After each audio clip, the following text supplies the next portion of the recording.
Olá, gente boa, muito boa noite. Estamos iniciando mais esta edição do programa Papo Dinâmico na PUC TV Goiás. Você sabe também que estamos nas redes sociais, no YouTube, no canal da PUC TV Goiás e no perfil do programa Papo Dinâmico no Facebook, no Twitter e no Instagram. Hoje, como já anunciamos, vamos tratar da temática sobre a mulher, especialmente a violência contra a mulher, e vamos tratar esse tema com os nossos convidados, com a Ana Carolina Almeida, que é secretária municipal para assuntos da mulher, né? Secretaria Municipal da Mulher, e também com o coordenador geral dos grupos reflexivos de Goiás, José Geraldo Veloso Magalhães. Ambos são bacharéis em Direito, sendo que o José Geraldo é advogado também. Sejam muito bem-vindos, boa noite. Obrigada. É um prazer tê-los aqui conosco. Prazer é nosso. Obrigada. Ok. Então, secretária, vamos começar com a secretária, né? Já que estamos tratando da temática sobre a mulher, nada melhor do que uma mulher para tratar deste assunto aqui conosco. Especialmente quem tem, né, autoridade no município para estar cuidando dessa problemática da violência contra a mulher. Como está hoje, secretária, essa situação da violência contra a mulher aqui no nosso município? Boa noite a todos que nos assistem. Boa noite, Daniel. É um prazer estar aqui com vocês e falando aí sobre esse assunto tão importante, né? Que é essa temática aí, essa violência contra a mulher. Nós estamos ali, né, na Prefeitura de Goiânia, na Secretaria Municipal de Política para as Mulheres e trabalhando muito, né? Nosso trabalho lá na Secretaria é tratar sobre políticas públicas para as mulheres. Mulheres em situação de vulnerabilidade e, né, mulheres em situação de violência. Então, nós temos aí recebido muitas mulheres, temos o nosso trabalho através do Centro de Referência Cora Coralina, que é um centro de referência onde a gente faz o atendimento, né, psicológico, social, orientação jurídica para mulheres em situação de vulnerabilidade, tudo de forma gratuita. Temos a nossa Casa Abrigo Sempre Viva, que é uma casa onde recebe mulheres em risco de morte, né, em situação de violência, sob medidas protetivas, tudo através ali, encaminhadas através das delegacias, das DEANs, que são as delegacias especializadas da mulher. Nós sabemos que hoje nós estamos aí na 5ª capital, né, que mais mata mulheres. Em número de feminicídios, nós estamos em 5º lugar no ranking, 5º lugar aí no...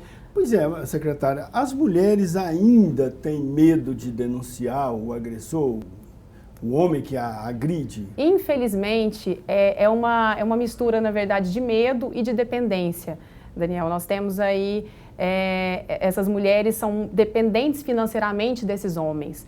Então, por conta disso, elas se encontram em dificuldades de buscar uma ajuda, de ir atrás, de denunciar, porque normalmente essas mulheres têm um filho para criar, têm que alimentar esses filhos, têm que cuidar desses filhos e elas se esbarram aí nessa dificuldade. Então, o que a gente mais escuta falar, o que a gente mais recebe dessas mulheres de informação, em troca de informação, é realmente por conta da dependência financeira, por incrível que pareça. E mais do que medo, é dependência mesmo, dependência financeira, é a preocupação com o filho do que, como que vai ser, eu saio de casa, eu saio dessa situação de violência, mas aí para onde que eu vou, aonde que eu vou buscar essa ajuda? Então a Secretaria tem trabalhado muito com esse papel também através dos cursos de qualificação, os cursos de capacitação, que a gente tem tido essa preocupação pelo que essas mulheres trazem para nós. Então, para oferecer essa demanda, nós temos aí uma parceria com o Senai, com o Sistema S, onde nós estamos oferecendo curso de qualificação profissional, de capacitação, exatamente para essa mulher que vive nesse contexto de violência, essa mulher ter um respaldo para sair desse círculo da violência, desse ciclo dessa violência. Então, a gente tem buscado isso, né, quebrar esse ciclo através dessa qualificação profissional. Okay. Nós vamos aprofundar cada um desses temas, porque acho que são muito interessantes, especialmente esse ano que a Igreja Católica no Brasil, CNBB, está aí com a campanha da fraternidade sobre políticas públicas, né? E políticas públicas para as mulheres é uma das políticas públicas, portanto, está no âmbito aí da campanha da Fraternidade 2019 da CNBB. O coordenador José Geraldo, qual é o papel desses grupos reflexivos nessa temática da violência contra a mulher? Bom, Daniel, os grupos reflexivos, trabalhar com o autor da violência, vem complementar essas políticas de enfrentamento à violência doméstica. Vamos explicar para o telespectador o que são esses grupos reflexivos, para ficar mais claro. Os grupos reflexivos é uma alternativa buscada. Hoje, no estado de Goiás, nós temos a parceria do Ministério Público, do Tribunal de Justiça, do Conselho da Comunidade da Execução Penal de Aparecida e de outras entidades parceiras nos municípios, que o projeto hoje ele está no estado de Goiás quase todo. Algumas cidades estão em fase de implantação, outros nós já estamos com o projeto já há muito tempo. Esse projeto veio de agosto de 2015, onde se busca trabalhar esse autor da violência, para que ele reflita sobre essa violência. Só melhor explicando o grupo, então. Esses órgãos, né? Poder Judiciário, Tribunal, Poder Judiciário e o Ministério Público, mais a comunidade, se reúne, como é que fala, indicam pessoas profissionais para cuidar desses grupos? Não, na verdade é uma equipe multidisciplinar, né, que é advogado, assistente social e psicólogo, que os autores são encaminhados pelo Poder Judiciário numa decisão como uma medida protetiva. Esses profissionais, só para entender melhor, o advogado, o psicólogo, o assistente social, são profissionais contratados por quem? Ou são voluntários? São voluntários. São voluntários. Okay. Antes, em 2015, alguns profissionais estavam na Secretaria Estadual de Política para as Mulheres. Hoje já não estão mais, são só voluntários que trabalham dos grupos reflexivos. O Poder Judiciário encaminha esse autor da violência doméstica de forma compulsória. Ele não tem escolha, ele tem que participar, é uma decisão judicial. A escolha é decisão judicial, ou existe a possibilidade dele escolher entre ficar preso, cumprir uma pena, recluso? Sim, se ele descumpre uma medida protetiva ou desobedece uma ordem judicial, ele está sujeito a uma pena de prisão, né? Então, o que acontece, ele é encaminhado pelo Poder Judiciário e participa... Na condição de condenado? Não. No início do processo, as formas de encaminhamento, no início do processo, a vítima vai até uma delegacia de polícia, registra sua ocorrência e a delegada solicita medidas protetivas no início do processo. Dentre uma das medidas protetivas está em participar dos grupos reflexivos. As outras são não aproximar da vítima, a quantidade de metros, não fazer ligações para as vítimas, sair de casa compulsoriamente. Então, além dessas medidas protetivas de urgência, o juiz determina que ele participe dos grupos reflexivos, onde vão ser abordados vários temas: origem da violência, relação entre pais e filhos, álcool e droga, que é, infelizmente, um índice alarmante de violência doméstica, as pessoas que fazem o uso de álcool e droga, e eles são encaminhados para encontros temáticos, onde são realizadas palestras para que ele reflita sobre aquele ato, sobre aquela violência e não volte mais a cometer. Então, isso é uma determinação legal da Lei Maria da Penha, mas... Isso é personalizado? É para cada pessoa ou reúne um grupo de pessoas? São um grupo de 15 a 20 participantes, no máximo, cada ciclo temático, que dura 3 meses. São 12 encontros que essa pessoa é determinada a participação dela. Nesses 12 encontros, nós abordamos esses temas e para ele refletir sobre aquele ato e não voltar mais a delinquir. E se ele não comparecer? São 15 sessões, ele não aparece 12 sessões. 12 sessões, ele não aparece nesses encontros é assinada uma frequência. Se ele não participa, a gente informa ao Poder Judiciário, o Poder Judiciário vai tomar a providência que ele achar conveniente. Na maioria dos casos, é um descumprimento de medida protetiva. Hoje está na Lei Maria da Penha, que é caso de prisão. Um caso de desobediência, também ele pode ser preso em flagrante ou descumprindo medida protetiva. Na audiência de custódia, o juiz determina que ele participe dos grupos, além das outras situações. Ser primário, ter bons antecedentes, ter trabalho fixo. E nas penas, nas sentenças condenatórias também, além de uma prestação de serviço à comunidade, que é a maioria dos crimes de violência doméstica, e uma multa, também que ele participe do projeto dos grupos reflexivos. Então, na verdade, ele participa de todas as formas, no início do processo, durante o tramitar do processo e nas sentenças condenatórias. Ok. E qual o índice de assiduidade, digamos assim, a esses grupos? Olha, como é uma determinação legal, a gente tem tido uma evasão muito pequena. Cada grupo reflexivo, nós temos no máximo 15 a 20 participantes. Desses, 10% ele não comparece. A gente informa o Poder Judiciário e eles tomam as medidas cabíveis. E no final desse processo, qual o índice de recuperação, de melhora desse paciente, digamos assim? Nós começamos o projeto em agosto de 2015. Já passaram pelo projeto mais de 1.100 autores de violência doméstica, só 11 voltaram a reincidir no crime de violência doméstica. Então, a reincidência é muito próxima de zero. Esse projeto ele é feito no Brasil inteiro, claro, com metodologias diferentes nas cidades, mas trabalhar o autor da violência de forma reflexiva, grupos reflexivos responsabilizantes, porque ele tem obrigação de participar. Então, o índice de reincidência é muito próximo de zero em todos os lugares onde estão implantados. A doutora secretária Ana Carolina Almeida, quais são as ações, a senhora estava descrevendo, né, ações para tentar proteger e amparar as mulheres vítimas de violência? Quais são as ações que a secretaria está fazendo?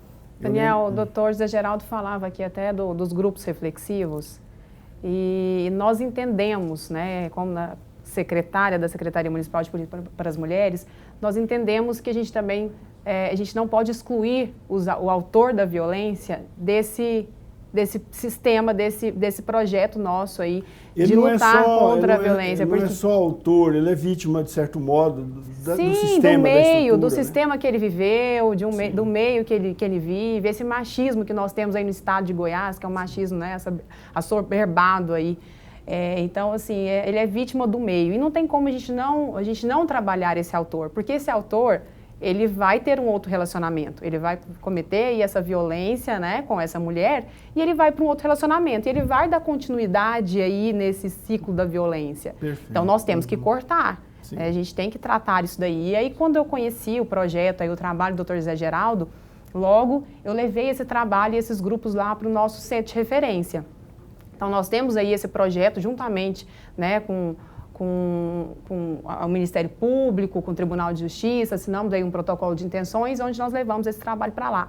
E é um trabalho realmente, assim, fantástico, trabalhar esses autores, até porque eles saem de lá, eu escuto vários autores da violência falarem por que eu não passei por isso antes, por um grupo reflexivo desse. Se eu tivesse passado por um grupo desse antes, ter escutado, né, esses psicólogos, assistentes sociais, eu não teria cometido esse ato. Os números que ele apresentou aí no primeiro bloco são, assim, alvissareiros, né? Com Tanto certeza. na evasão, que é mínima, quanto na recuperação, que é muito grande. É algo fantástico. Esses grupos é algo fantástico que tem trazido resultados. E por esses resultados nós levamos. E que geralmente, assim, esse tipo de trabalho recupera, e se fosse partir para uma ação mais punitiva, como a prisão, por exemplo, pode ser que não se conseguisse um êxito desse, né? Exatamente. Hoje, só um pouco, secretária, o grupo reflexivo, ele tem esse objetivo, entendeu? A gente entende que o encarceramento é necessário para alguns casos.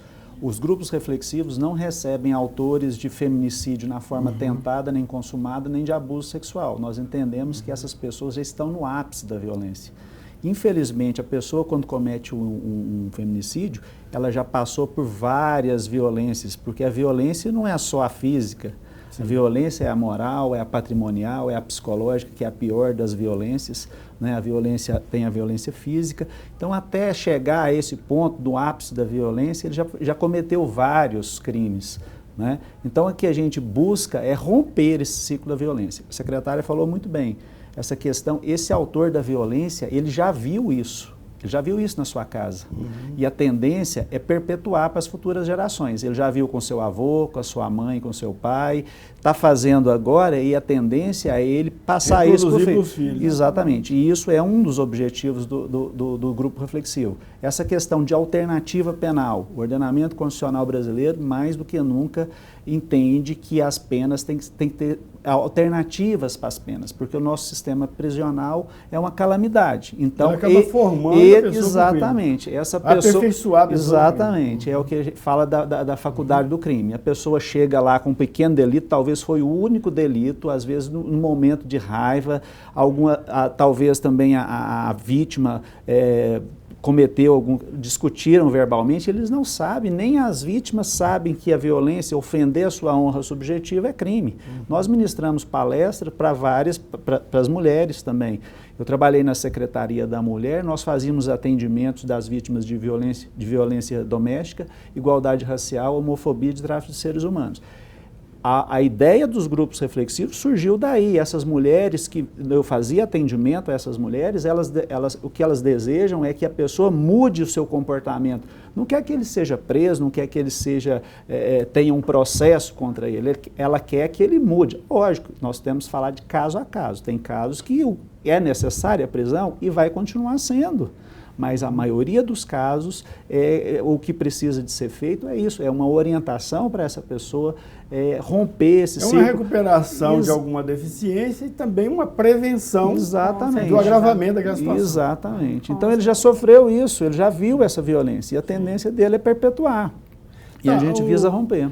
Secretária, a pessoa, a mulher que está lá na sua casa sofrendo vítima de violência, ela pode correr à secretaria, que a secretaria a protege, ou ela corre o risco de correr lá, criar uma situação com o agressor e depois piorar a vida dela? Não, na verdade, a gente indica que essa mulher que está sofrendo algum tipo de violência, ela procure as delegacias especializadas da mulher. Porque aí essas delegacias, ela vai informar o que está acontecendo. Se for uma violência física, né, vai ser feito um exame de corpo de delito, e aí se essa mulher não tem amparo. Muitas vezes, Daniel, a gente recebe na nossa casa-abrigo, em grande maioria, mulheres que vêm de outro estado juntamente com seu companheiro, tentar ganhar vida aqui em Goiânia, e aí esse homem começa a agredir essa mulher. E aí ela não tem para onde ir. Ela não sabe, ela não tem nenhum parente aqui e tem dificuldade por conta e esbarra novamente nessa dificuldade financeira, não tem como voltar para o seu estado de origem, e aí procura as delegacias especializadas para denunciar esse homem. E ao buscar lá, é oferecido para essa mulher, pergunta-se para essa mulher se ela tem para onde ir ou se ela precisa de uma casa-abrigo. E aí é onde entra o nosso papel aí da Casa-Abrigo Sempre Viva. A casa-abrigo, ela tem um limite de ocupação? Ela está sempre plenamente ocupada? Nós temos um limite aí para receber até 25 mulheres. Juntamente com seus filhos até 12 anos de idade, a gente atende essa mulher com os seus filhos. Essa criança, né, ou esse adolescente, né, ele não deixa de frequentar a escola. A gente continua, se ele está matriculado, ele continua frequentando a escola. Nós temos uma pessoa que fica assistente social, um motorista que leva esse menino todos os dias, né, essa criança todos os dias à escola e retorna com ela para casa. Se não tem escola, a gente inclui essa criança na escola. Então, assim, nosso trabalho na Prefeitura de Goiânia, graças a Deus, nós temos um prefeito aí que abraça essas causas, essas boas ações. Então, a gente tem tido grandes parceiros lá dentro. Então, a gente tem essa parceria da saúde, da educação. Não, mas esse número aí de espaços não, hoje suficiente para atender a demanda? Por incrível que pareça, nós ainda temos muita dificuldade com as mulheres em aceitar o abrigamento, porque lá é uma casa-abrigo sigilosa e é sistema de abrigamento. Essa mulher ela não pode entrar lá com o telefone celular, porque a gente está protegendo ela. Se ela entrar com o telefone celular, a gente sabe que hoje um telefone celular pode ser fiscalizado, né? Tem um GPS, esse homem vai conseguir chegar até essa mulher na casa. Então, assim, a gente dificilmente chega esse número da casa tá cheia aí com 25 mulheres. Mas nós temos a casa para ter todo esse amparo, esse respaldo, com atendimento psicológico que é feito lá dentro com essas mulheres.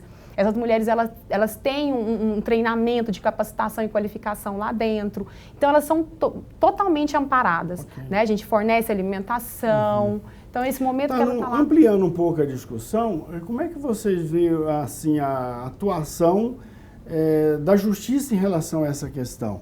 A gente vê, vez por outra, que alguém tinha uma medida protetiva e, de repente, o agressor descumpre essa medida protetiva, a pessoa procurou a justiça, reclamou e, mesmo assim, não foi tomada providência e a pessoa acabou sendo vítima. Eu já vi algumas notícias assim. Como é que é isso? Isso é uma exceção à regra ou é muito constante? A pessoa, por exemplo, tem uma medida protetiva de não receber a visita do agressor, ou o agressor ficar uma quantidade de metros à distância, ele descumpre isso, aí ela vai e reclama. A gente vê que ela reclama, ela registra lá um boletim de ocorrência, não sei como ela faz, mas ela pede proteção. E aí a proteção não chega e ela acaba sendo vitimada. Ou isso não é a regra? Não é muito comum. Olha só, a questão da medida protetiva, quando ela é solicitada, nós precisamos trabalhar em rede, não é? Tem políticas de enfrentamento à violência, a Patrulha Maria da Penha. A Patrulha Maria da Penha e agora a Guarda Civil Municipal tem um projeto também para fiscalização das medidas protetivas. Professor, por incrível que pareça, essa mulher vítima de violência doméstica, a maioria dos casos ela volta a morar com o autor do fato, o dito agressor. A maioria volta a morar. Por quê? Isso que a secretária disse.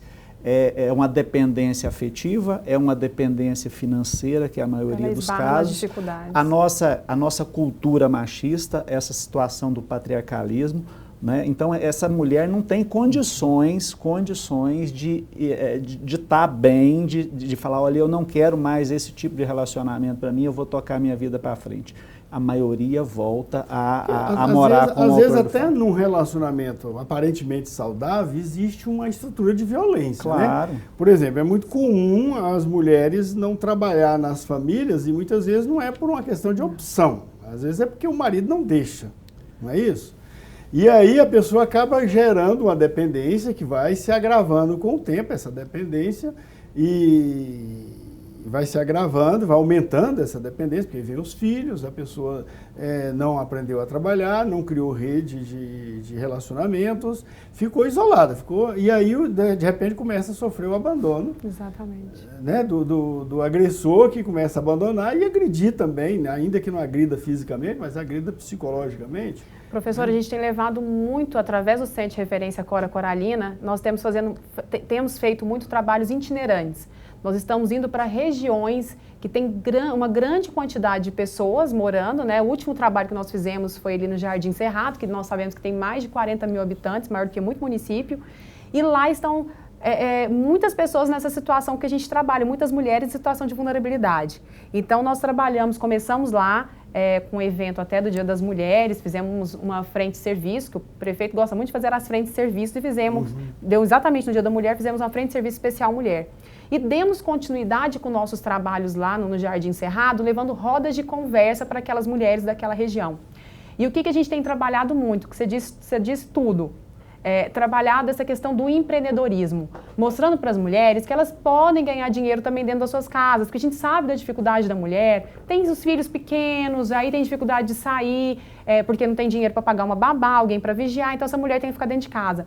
Mas levando a elas o empreendedorismo, a gente pode ganhar dinheiro dentro de casa, então aumentando a mente delas, aí, abrindo a mente delas para algum tipo de renda.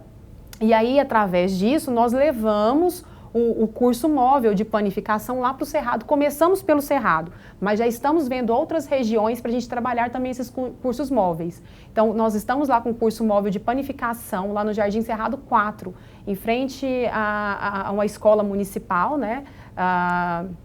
Esqueci o nome agora da escola, mas no Jardim Cerrado 4. Então, em frente à Escola Municipal do Jardim Cerrado 4. Okay. Isso. Então, nós levamos esse curso móvel de panificação para lá, então não tem desculpa, né? A oportunidade bateu na porta e nós estamos aí com 31 mulheres já fazendo esses cursos, não só o curso de panificação, mas de corte, modelagem, costura também, que é uma verba do governo, uma emenda do governo federal, uma verba do governo federal, né, que veio aí para atender a essa demanda da secretaria. Aldo, em relação a essa questão nós temos a Lei Maria da Penha e a Lei do Feminicídio. Qual a diferença das duas? Essa se complementa ou há alguma diferença? Sim, é uma complementação, né? É mais grave, né? matar a mulher por ser mulher, né? Essa é a definição, salvo melhor juízo, da questão do feminicídio. Como se difere o homicídio do feminicídio? O homicídio é matar alguém, né? E o feminicídio é matar alguém por a pessoa ser mulher, matar a mulher por ela ser do gênero feminino, né? Então, é essa a diferença do homicídio com o feminicídio. Quer dizer, se a mulher não quer ficar mais com o sujeito, quer dizer, isso não é motivo para ele matá-la. Claro. Pode ser motivo para ele não querer ficar com ela, mas não querer matar por isso. Ou se alguma coisa não vai bem na vida dele, deu errado os negócios, ele tem que analisar, porque pode até ser por um erro que a mulher cometeu, mas não pelo fato de ser mulher. Não é Exatamente. Isso? Ela pode ter cometido um erro, como qualquer outra pessoa pode ter cometido. E deve responder por esse erro e não perder a vida por isso. Exatamente. Não é isso? Essa questão de gênero, né? Uhum. A violência doméstica, eu acho que é a mais democrática das violências, né? Ela afeta toda a família, né? Todos os níveis sociais. Não é só a camada mais pobre e inculta da sociedade que tem a violência doméstica. Muito pelo contrário.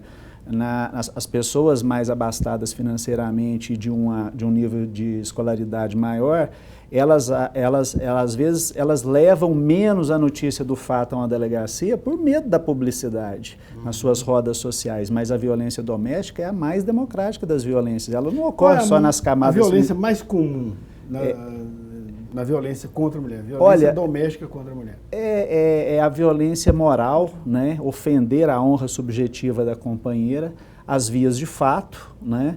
A maioria dos crimes de violência doméstica, eu diria que 70% dos crimes de violência doméstica é a violência moral, né? É ameaçar, é injúria, né? Difamação, a calúnia, a vias de fato e a lesão corporal. Lógico que quando tem uma notícia de um feminicídio, ela causa um clamor popular. Nós tivemos no início do ano, em janeiro, 6 casos de feminicídio em 20 dias, se eu não me engano. Ontem nós tivemos mais 2 casos em São Paulo. Quer dizer, a violência contra a mulher, ela está aumentando sim. Infelizmente, 10%, no meu modo de entender, é notificada, professor. 90% das violências domésticas, a mulher não vai a uma delegacia e leva notícia. 90%? No meu modo de entender, esses índices alarmantes de violência doméstica não é nem 10% do que é cometido. Porque quando, nós já falamos, quando ocorre o feminicídio, essa mulher já passou por várias violências domésticas. Sim. Eu estou aqui com o jornal, vamos ver se dá para mostrar aí, produção. O jornal aqui, Gazeta da Mulher. Esse jornal, Gazeta da Mulher, o jornalista responsável por esse jornal é um jornalista aqui da PUC TV, o Alex Atanásio, né, um jornal que circula aqui na Grande Goiânia, a sede dele parece que é a Aparecida de Goiânia, e a nossa secretária da Mulher, secretária municipal da Mulher de Goiânia, escreveu um artigo nele. O artigo vai estar mostrando aí, já passou, né? Já mostrou. O artigo Dia da Mulher. É um artigo especial para o dia 8 de março, que era o Dia da Mulher, né? Isso. Que é o Dia da Mulher e foi esse ano, dia 8 de março. Uma reflexão sobre o avanço da mulher na sociedade. Com tanta violência contra a mulher, as mulheres ainda estão avançando no sentido de ocupar mais espaço na sociedade? Eu falo que a luta da mulher é diária, né? A gente vence barreiras e obstáculos aí diariamente. É a conquista, né, é o sufrágio, a conquista do voto, e as mulheres vêm querendo conquistar seu espaço aí na política e têm lutado por isso ainda, porque ainda é muito pouco, né? Nós vemos aí, hoje nós temos, se eu não me engano, deputada estadual, nós temos 2 no meio lá, de tantos outros. Para candidaturas também, a legislação define uma cota mínima de vagas entre os candidatos para mulheres, mas em alguns estados, em algumas siglas partidárias, parece que isso não tem sido ocupado. Eu falo até na hora que vão oferecer aí financeiramente uma verba, uma ajuda, para a mulher é menos. Né? Então a gente enfrenta essas dificuldades, mas eu falo, a gente vai avançando, né? as nossas lutas aí diárias, a mulher vem conquistando seu espaço, mas com muito suor, muita garra, muita força. Eu falo aí desde as mulheres, né, as mulheres da Bíblia. As mulheres não precisavam conquistar espaço na sociedade, bastava elas terem um reconhecimento, não. Por exemplo, porque a mulher, por exemplo, ela é mãe. Ela tem ela é responsável pela geração e educação imediata dos filhos ali. É claro que os pais têm que ajudar e tudo, mas quem gera o filho é a mãe, né? Só por isso ela já deveria ser reverenciada. No entanto, parece que tem que exigir da mulher assim, um monte de coisa. Ela tem que ser mãe, além disso tem que estudar, tem que trabalhar, certo? Ser dona de casa. E ainda voltar para casa e ajudar não, às vezes nem ajudar, já arrumar a casa, lavar a menina, fazer janta e pôr para dormir e ainda namorar com o marido para ser a mulher perfeita. Tem mudado um pouco essa visão. Eu ainda brincava aqui antes do programa começar, né, que eu falei que mãe, a gente tem que levar a menina na escola e debaixo de chuva, e aí corre aqui para ser, que foi o meu caso, né, para ser entrevistada, toma uma chuvinha. Aí eu falei, acho que o doutor Zé Geraldo, eu sei disso também, que ele cumpre esse papel. Mas é engraçado, né, quando a gente vai falar da questão do marido, o companheiro, nessa ajuda diária em casa, a gente pede um favor. Até nisso, né? Você me faz o favor de buscar a criança na escola, me faz o favor de lavar a louça. Eu acredito que, gente, tem que ser dividido isso daí. Né? Por que só a mulher tem que lavar a louça, tem que arrumar a casa, tem que dar comida para o filho, arrumar o filho? Graças a Deus que com essa evolução, com as mulheres, né, entrando mais no mercado de trabalho, assumindo papéis importantes no mercado de trabalho, tem mudado um pouco a visão. E eu acredito também que por conta disso, porque as mulheres estão assumindo papéis importantes e nessa busca da independência, que tem crescido esses números aí de feminicídios e de violência. Acredito também que tem a ver com isso, porque essas mulheres assumem essa posição, saem mais de casa, porque enquanto a mulher está ali dentro de casa, naquele meio ali, o homem sabe que aquela mulher está ali em casa, cuidando dos filhos, às vezes desarrumada, submissa, abaixando a cabeça. Tá lindo, tá ok ali, né? Para esse companheiro, para esse esposo. Mas na hora que a mulher entra no mercado de trabalho, que assume um papel importante, aí começa a gerar o ciúme, a desconfiança, e aí é onde vem toda essa problemática que nós estamos vivendo aí, que nós vemos que esses grandes índices de feminicídio, de violência contra a mulher, é porque esses homens acham que têm a posse da mulher, acham que são donos dessa mulher. E aí gera o ciúme, e é o tal do telefone, desses WhatsApps, Instagrams, que tem gerado todos esses conflitos aí. E como bem lembrado, né, falando já nisso, do Dr. Zé Geraldo, as mulheres têm que aprender a não aceitar esse tipo de situação.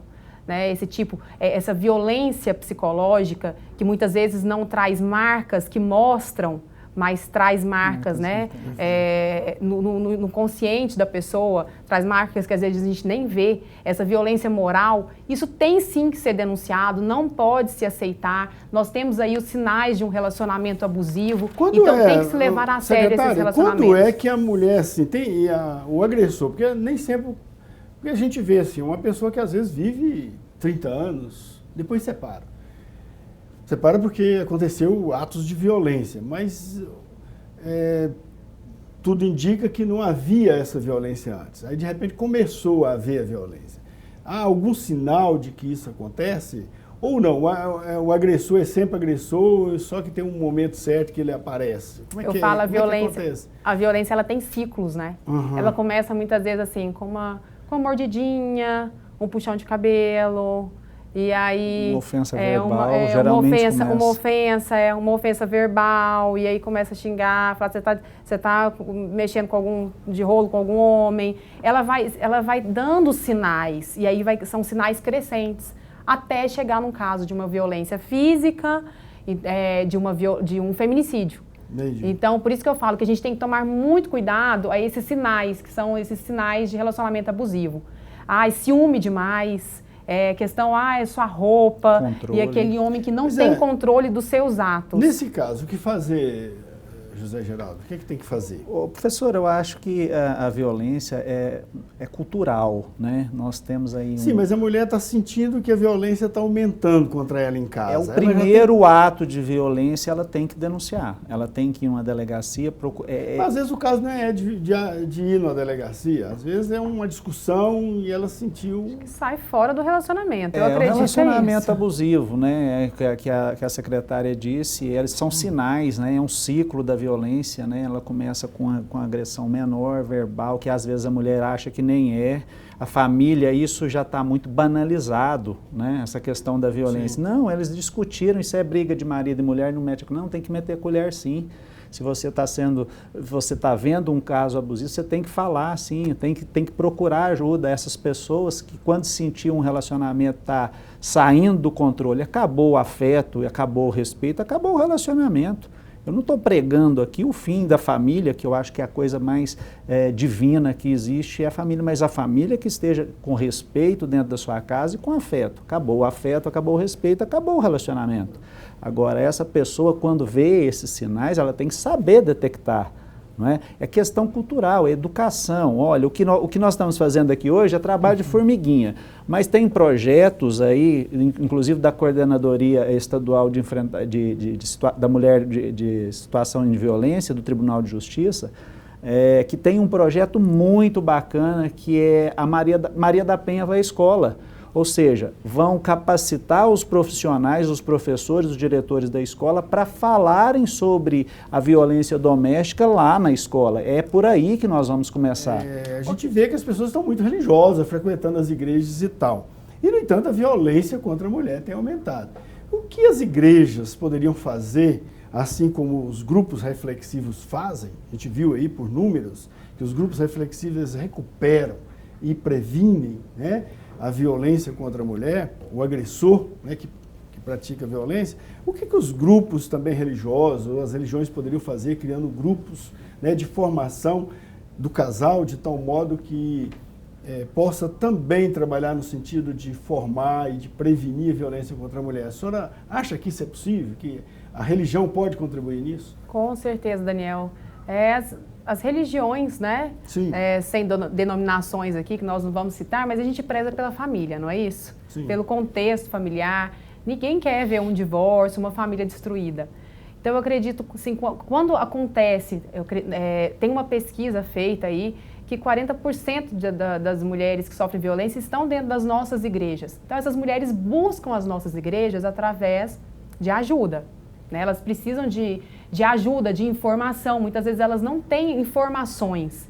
E nós sabemos que as igrejas têm pessoas também capacitadas, têm psicólogos, têm assistentes sociais. Então, por que não de se criar aí grupos dentro das igrejas que amparem essas mulheres nessa situação e que passem, que transmitam informações para essas mulheres? Porque às vezes elas estão vivendo um relacionamento, a gente falava aqui de relacionamentos abusivos. Muitas vezes elas nem sabem o que é relacionamento abusivo. Elas podem estar passando por isso daí há anos, né? 30, 40 anos e nem sabem que vive nesse relacionamento. E nós, como falamos também, esse relacionamento abusivo leva ao feminicídio. Eu pergunto isso porque tem a passagem, se diz muito, né? O que Deus une, o homem não separa.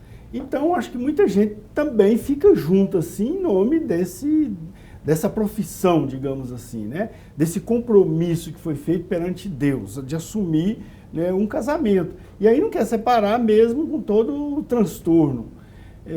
Então, o que fazer? As igrejas teriam que ter um trabalho especializado nisso para tentar, então, subsidiar esse conflito que, de repente, possa existir nas famílias que compõem as próprias igrejas. Professor, hoje nós temos aí uma grande rede, graças a Deus, de enfrentamento à violência à mulher. O Zé Geraldo falava aqui da Coordenadoria da Mulher do Tribunal de Justiça. O Ministério Público também tem o pessoal, os promotores que trabalham aí com essas mulheres em situação de violência, Defensoria Pública, né? Conselhos. Então, nós temos uma grande rede. Eu acredito que as igrejas podem também nos procurar e nós podemos aí auxiliar, quem sabe não, também capacitar. Você vê os grupos reflexivos, Quantos homens que muitas vezes, por transtornos que eles passaram dentro da família, dão continuidade, e esses homens podem parar, eles podem mudar. A gente tem que acreditar no ser humano, que ele pode mudar, mas para ele mudar, ele precisa de ajuda. E aí onde eu falo que entra os psicólogos, esse trabalho da psicologia, de se trabalhar. A gente sabe que muitos por transtorno, outros não, é por violência mesmo, porque são homens violentos. Mas eu acredito assim que esse papel, a Secretaria, nós colocamos a Secretaria Municipal de Política para as Mulheres à disposição para qualquer uma das igrejas que sentirem a necessidade. Se alguém precisar, como é que faz para procurar a Secretaria? Então, eu pedi para colocar o telefone aí, a Secretaria fica na 16, Rua 16A, número 350, no setor aeroporto. E pode ligar lá, aí a Secretaria ligar, vai lá e busca, tem estrutura para buscar a pessoa? Então, nós recebemos para fazer atendimento, a pessoa marca, liga lá, marca com o nosso assistente social, se for um atendimento psicológico. Sim. Já a questão da casa-abrigo, se a pessoa precisar de ir para a casa-abrigo, aí é via as delegacias especializadas, primeira e segunda DEAN. Ok. E os grupos reflexivos, na verdade, são encaminhados pelo Poder Judiciário? Pelo Poder Judiciário. As cidades do interior, hoje os grupos reflexivos estão nas maiores cidades do estado de Goiás, parcerias com as universidades, com as prefeituras municipais, e aqui em Goiânia a gente também está fazendo os grupos reflexivos lá na Secretaria Municipal da Mulher e também nas universidades, que a gente, inclusive a PUC é uma parceira do grupo reflexivo desde 2015. Então, já existe essa parceria entre a Secretaria da Mulher e a PUC, e o início dos grupos reflexivos existia a parceria com a PUC. E quem, alguma cidade do interior que tenha interesse, ou um grupo religioso, porque os grupos reflexivos, eles não precisam ser realizados só lá no fórum, só na secretaria, só na universidade. Ele pode ser feito no seu bairro, numa comunidade. O grupo reflexivo pode ser feito lá, desde que tenha interesse, tem uma estrutura mínima para se fazer os grupos reflexivos. Nós temos uma lista de espera dos grupos reflexivos, de autores que já foram encaminhados, só do 2º juizado da mulher de Goiânia, mais de 400 nomes. Então, tem uma demanda enorme, e o que a gente precisa é isso, são parceiros e pessoas que queiram trabalhar. Mesmo assim, só 90%, né, que é só 10% dos casos são registrados. Com 400 e tanto em lista de espera, quer dizer, o número da violência é bem maior.